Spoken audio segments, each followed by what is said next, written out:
Olá, eu sou o Alan, esse é o Fé, a Fraternidade e a Esperança. A gente continua o nosso estudo do Evangelho segundo o Espiritismo, hoje, continuando o item Motivos de Resignação, da nossa amiga Mônica. A gente vai para o item 13 do capítulo 5, Bem-aventurados os aflitos. Continuamos, então, estudando sobre a resignação.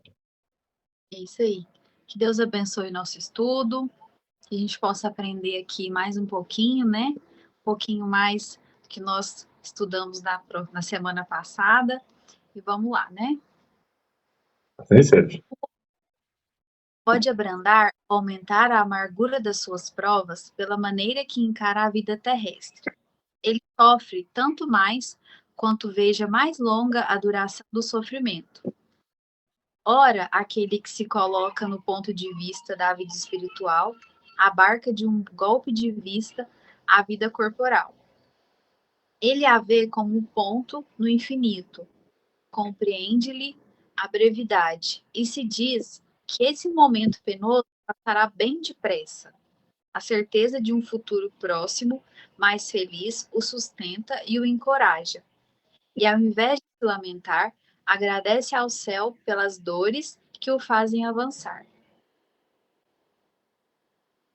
Esse ponto é importante a gente fazer agora, porque é basicamente a definição de resignação, né? Resignação é aquele movimento que a gente faz para entender, para reinterpretar as dores que a gente sente, né? Talvez nesse momento esteja doendo, toda vez que a gente está em sofrimento, parece que o tempo não passa, né? Inclusive o pessoal até fala sobre o domingo, né? Ah, mas o domingo é aquela coisa, né? A semana demora passar, o domingo, o sábado é muito rápido, exatamente por causa dessa percepção que a gente tem, né? Quando está sofrendo, quando está trabalhando, quando está, enfim, Dureza, né? Aí não passa. não passa, né? E a gente não sabe quanto tempo, a gente perde a noção, né? Tem um relógio, mas a gente não sabe quanto tempo se passa numa dor. Às vezes uma dor faz um dia virar um mês, né? Então, a resignação, ela vem nos ensinar que o que a gente está vivendo aqui agora, nessa reencarnação, é muito pequeno. Se a gente for comparar na linha do tempo eterno do espírito com as outras reencarnações que tivemos. E se a gente for comparar dentro dessa pequena linha do tempo onde mora essa reencarnação, os momentos em que a gente passa por dores nela, comparados a toda a eternidade da alma, fica menor ainda. E a característica da resignação, daquele que é resignado, é exatamente isso: é interpretar a dor como algo passageiro, como algo temporário. Se a gente interpretar a dor como algo que não vai passar, não sei quando isso vai acabar, meu Deus do céu, quando é que isso vai ser tirado de mim? Quando isso vai parar de doer? Às vezes a gente perde-se num círculo vicioso e repetitivo, né? De não saber o que é que está acontecendo e apenas sentir a dor, em vez de que, enquanto resignado, a gente entende que, olha, a gente está passando por uma dor, é um momento difícil, mas nada é eterno, né? A resignação nos faz ver assim, está doendo, não está fácil, mas mesmo que essa dor não acabe, ela vai diminuir, depois ela vai acabar, né? Por quê? Porque é um processo, é uma etapa, ela vai acabar. Eu estou vendo no futuro, um momento, que ela não vai existir. E isso faz com que a gente consiga passar melhor por este período, por essa etapa, né? Então, a resignação, ela nos ensina que a dor tem tempo para acabar e também que ela não é à toa.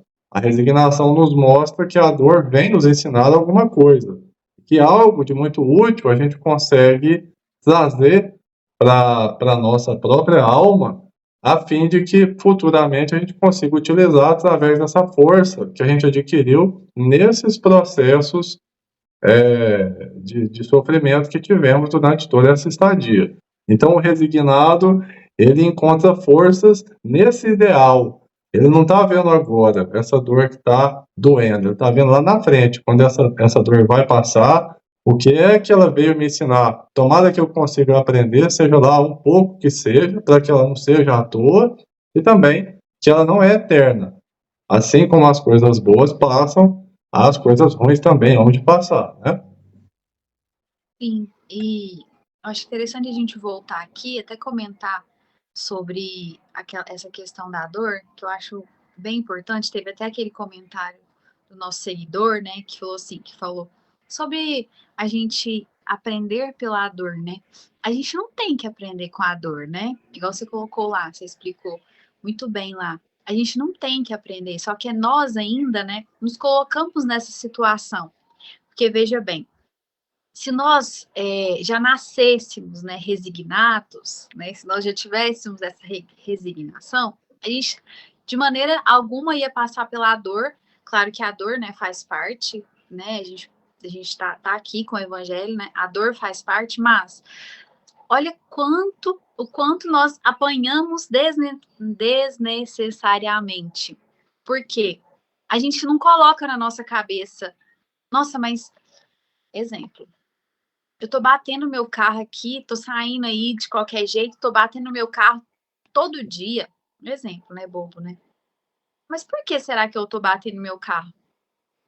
Eu não aprendi, eu não entendi ainda o que que eu estou fazendo de errado para parar de bater o meu carro. Ah, Então, assim, aí a gente fica apanhando, sofrendo com aquela dor, até nós entendermos aquilo que precisamos, né, melhorar para passar por aquela condição. A gente vai deixar de bater o nosso carro? Não, porque isso é da vida, né? A gente erra, o próximo erra, mas nós aprendendo com melhores formas de dirigir, de ter atenção, né? De olhar com mais cautela, com mais calma, todos os detalhes, a gente vai passando por aquele processo normal, natural, com mais tranquilidade, né? Com mais resignação, que é o que a gente está tratando aqui. Por quê? O evangelho aqui mesmo fala, né? Se a gente consegue entender que a vida é cheia de dores, que a vida é cheia de surpresas, né, pra gente, coisas que nós mesmos, né, trazendo, voltando lá nos outros itens, né, que nós mesmos trouxemos, né, das nossas condições anteriores, nós vamos passar por essas dores, não há como fugir, né, fomos nós que é. ocasionamos anteriormente e ainda continuamos, né, fazendo aqui. Então, assim, se a gente passa por essas provas, por essas dores aí, de uma forma mais consciente, a gente vai sofrer menos. E a gente sempre fala isso aqui, né, Alan? A gente sempre fala isso nas lives, né? A gente sempre gosta de falar, né? Tem até uma frase que você fala assim, que a dor é um despertador, né? Isso. Você lembra direitinho como que ela é? Então, assim, se a gente colocar, se a gente se atentar aos detalhes, né? Que isso daqui não é uma vida de felicidade plena. A gente só tem o sábado e o domingo para descansar, alguns têm só o Logo domingo. tem. A gente sabe que não é fácil, né? Que são momentos. E se a gente poder pegar todas essas provas, né, essas dificuldades que a gente está passando, com essa consciência, a gente vai levar de uma forma mais tranquila. Igual você falou aí, a gente vai saber que vai passar. A gente vai estar passando por ela, mas falar assim, não, vai passar. Tem certeza, é só uma fase, é só um momento, e Deus está comigo e a gente vai conseguir passar, né? A gente deixa, né? A gente simplesmente deixa aquilo ali incomodando, não aprende para que precisa mudar, né? E a gente vai, né? Então é isso. Não adianta a gente ficar reclamando da dor e não fazer nada para curar a causa dela, ficar só remediando com analgésico a consequência, né? É preciso tratar com antibiótico a causa. Para aquele, ao contrário, que não vê senão a vida corporal, esta lhe parece interminável e a dor pesa sobre ele com todo o seu peso. O resultado dessa maneira de encarar a vida é diminuir a importância das coisas desse mundo, de levar o homem a moderar seus desejos, a contentar-se com a sua posição sem invejar a dos outros, de atenuar a impressão moral dos reveses e das decepções que experimenta. Ele aure nisso uma calma e uma resignação tão úteis à saúde do corpo como à da alma. Ao passo que, pela inveja, ciúme e ambição, tortura-se voluntariamente e aumenta, assim, as misérias e as angústias de sua curta existência. Eu estou lendo um livro aqui, é aquele, né, Mulheres Valentes, e estava falando a história de algumas mulheres que já tinham um entendimento um pouco maior, assim, espiritual, acerca da vida, né, da sua família, dos cuidados com seus filhos, né, exatamente sobre isso que a gente havia falado aqui, sobre essa resignação, de que tudo passa, né, e aí nessa história conta um pouco sobre os seus cônjuges, a, como eram as suas vidas, né, com os seus maridos que bebiam, uma senhora tinha um marido que bebia e a outra um marido que era mulherengo, ia por esse lado. Então, assim, mostrando, né, como elas estavam, né, à frente de suas famílias, nessa busca constante por mostrar-lhes o caminho, né, ali do amor, da persistência, do que é correto, né, e essa parte dos seus cônjuges com essas questões morais aí, né. E aí foi interessante que casou com essa parte final aqui desse item, né, que quando a gente não entende, né, essas questões assim, que a gente ainda vai para esse lado, né, das coisas da vida, as coisas fáceis da vida, né, o quanto isso tarda, né, a nossa evolução, o quanto isso nos deixa distante daquilo que nós precisamos, né. E assim, é tão interessante o quanto é bonito ver, né, esse contraste, sabe. Tô falando que é por conta da mulher, porque esse livro ele casa aqui com as mulheres, né, ele conta a história de mulheres, Aham. e aí trouxe esse contraste da vida das mulheres com a dos homens, né.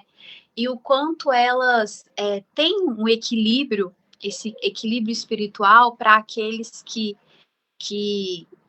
estão ali, seus filhos principalmente, né. Então a gente vê o quanto isso é importante, né? O quanto o esteio de uma pessoa que está bem espiritualmente para poder criar seus filhos, né? Para poder passar um exemplo, né? Esses valores é bonito, né? E a gente vê o quanto isso pesa na vida das pessoas. Ter uma pessoa com essa capacidade de olhar para isso, né? E vem a parte da resignação também, porque essas mulheres são tão resignadas que elas entendem ali o seu processo, provavelmente elas às vezes algumas não entendem que pode ser de outras existências, essas coisas que elas trouxeram com seus cônjuges, né? Isso aí a gente não sabe, mas elas passam com resignação, sabe? Pensando, elas até falam ali, né? Que tudo vai dar certo, que essa pessoa que está ao meu lado é uma pessoa boa. Então, ela entende o verdadeiro significado ali das suas provas e ela tenta passar por elas de uma forma mais tranquila, que é o que a gente está falando, para poder, né, superar ali as provas que ela precisa enfrentar dessa sua existência. Muito bem, muito bom esse exemplo que você traz aqui, realmente, né? Quer dizer, se elas fossem apenas reclamar, né? Elas iriam, talvez, não aproveitar essa oportunidade que provavelmente elas pediram, né? Para vir, né, dessa forma. Ou elas aceitaram vir para auxiliar, quem sabe, esse cônjuge que estava em situação delicada no plano espiritual. E aí é aquilo, né? Tipo, o espírito já está numa situação delicada no plano espiritual, ele pede para voltar, e aí acaba que ele não evolui, e aí aquela pessoa que veio junto não vai ajudar a evoluir, e capaz que vai estagnar ali, porque ela vai passar naquele círculo de reclamação e tal. Isso aí realmente é uma situação bem delicada, né? A gente tratar sem saber o contexto histórico anterior, enfim, né?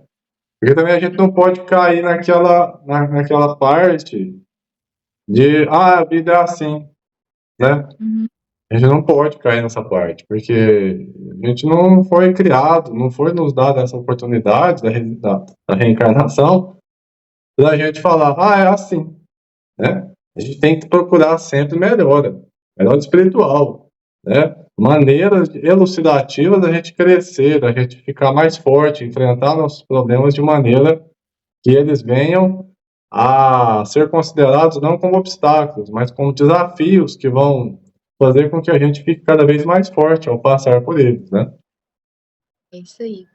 E é tão bonitinho que uma delas, sempre muito otimista sobre sua situação, sempre com esse pensamento de que tudo passa, né? E mostra lá no livro, conta que quando passou as turbulências, que ela teve uma vida melhor mais para frente, o sonho dela era estudar, ela aprendeu a ler e a escrever, sabe? Então ela tinha dentro dela que essa situação difícil ia passar, né? Uhum. Ia superar tudo isso, criar os seus filhos ali, mostrar a eles os devidos valores de homens, de mulheres, e ela conseguiu fazer aquilo que ela tanto queria, que era estudar, ler e escrever.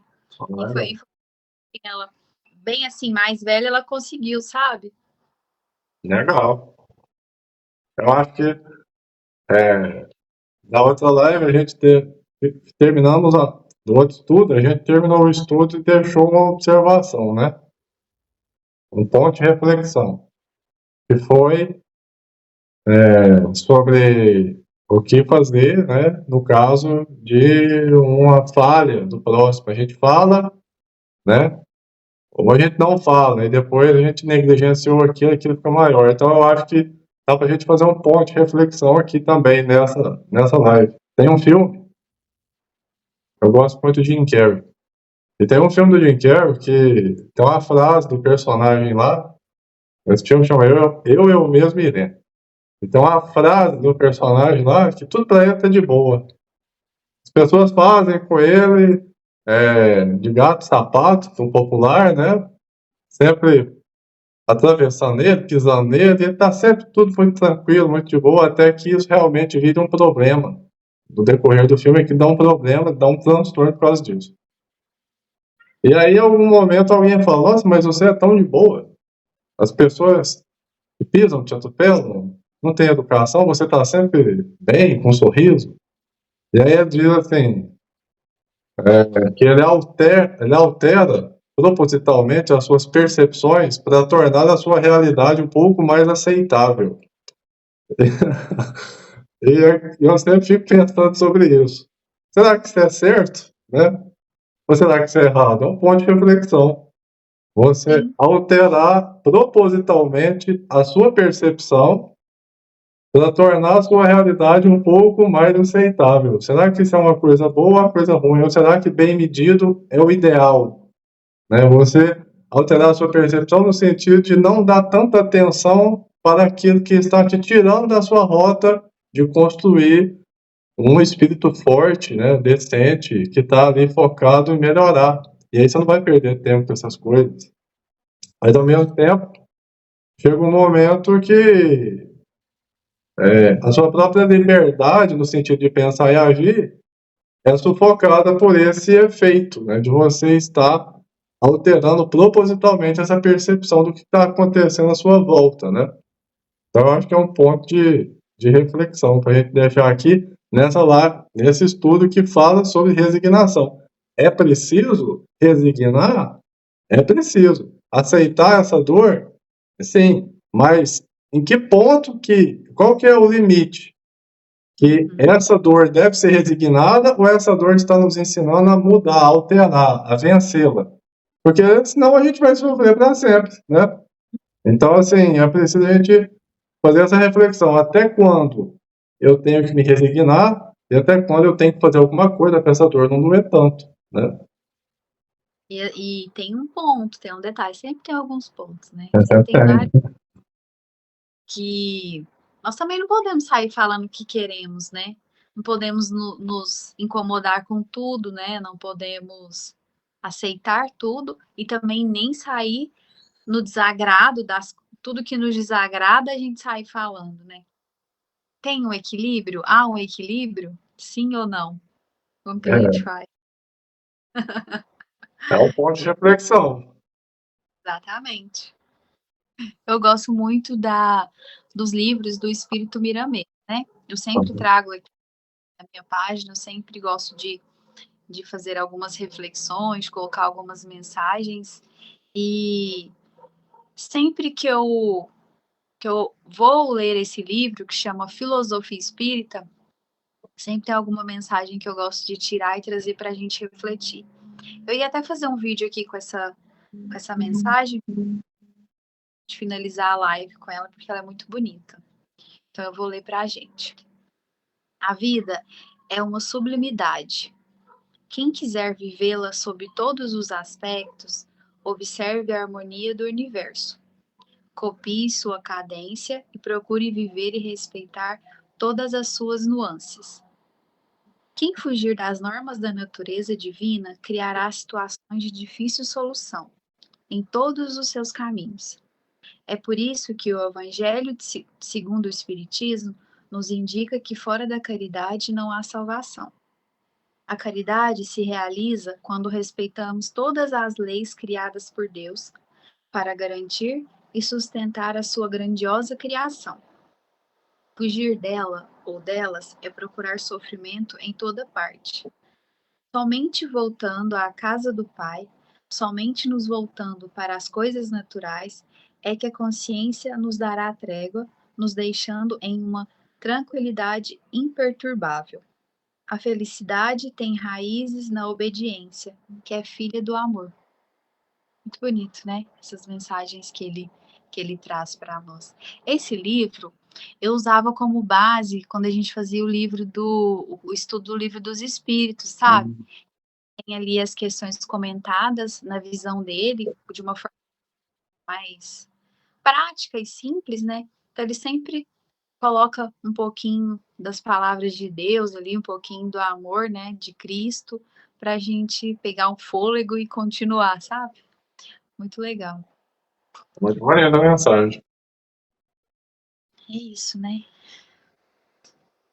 Então é isso. Vamos encerrar aqui, que meu horário já estourou. Essa mensagem muito bonita que a Mônica deu para a gente aqui. E agradecer a todos que estão acompanhando nosso estudo do Evangelho. Agradecer a espiritualidade, né, que está patrocinando esse nosso pequeno trabalho de divulgação da doutrina do Evangelho, das máximas do Cristo, elucidadas a partir da religião, da doutrina, da filosofia espírita. Agradecer a Mônica também, que está comigo nessa empreitada, de tentar levar esse Evangelho. Lembrando que a gente já está no capítulo 5, né, vamos para o item 14. Querendo ou não, às vezes a gente até assusta, né? Porque é uma jornada boa, né? Uma jornada, graças a Deus. E é isso, né? Você quer falar alguma coisa? Quando a gente começou, a gente fazia ele, né? A gente ia escolhendo os capítulos, né? A gente abria o Evangelho, né? Depois a Aleatório. gente seguido, né? Então, assim, já tem 2 anos que a gente está, né, fazendo o estudo, mas que a gente começou assim, seguido, tem 1 ano, né? Mais, 1 ano mais ou menos, né? Será? Eu acho que foi em junho, um negócio assim. É isso. E quando a gente foi começar a fazer o estudo, né? Uma curiosidade que a gente foi começar a fazer o estudo, e aí a gente pensou, como é que a gente vai fazer, né? A gente vai alternar, né? E aí o Espírito nos assiste, né? Então, se você vai fazer o estudo, você tem que começar do início, né? Aí a gente começou do capítulo 1, item 1, e já estamos aí no item 14, no capítulo 5, graças a Deus, né? Deus. É isso, então, muito obrigado. Obrigada à espiritualidade que nos assiste por esse momento, né? Que semana que vem a gente possa estar aqui com a graça de Deus, né? Sob essa bênção, né? Que a gente tem aí de Deus, principalmente, e desses espíritos que estão sempre ao nosso lado, né? E assim seja. Então nós fiquemos todos em paz com amor e amor em Jesus. Amém. Boa noite, fica com Deus. Boa noite, com Deus também.